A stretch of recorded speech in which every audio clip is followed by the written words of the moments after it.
Time in 30 years, Hong Kong has banned the annual vigil held for the victims of the brutal Tiananmen Square crackdown in 1989. Authorities have denied permission for the candlelight vigil, citing health concerns due to the COVID-19 outbreak. But many feel this is another attempt by China to tighten its grip and stamp out dissent. Since 1990, the candlelight vigil on the 4th of June has become an annual event in the city-state. In fact, Hong Kong and Macau are the only Chinese territories where residents are free to commemorate the victims of this brutal crackdown. Beijing is worried that the candlelight vigil could become a rallying point against the new security laws.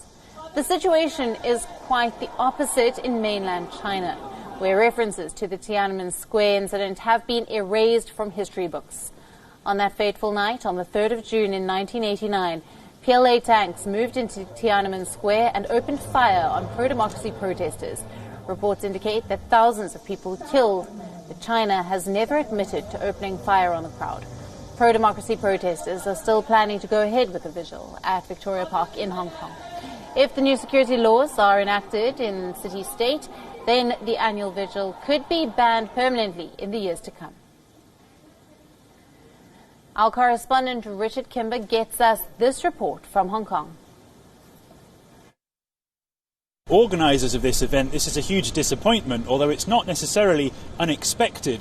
The restrictions that exist here for large gatherings extend currently until the end of Thursday, the end of June 4th. And this has been in place for some weeks now.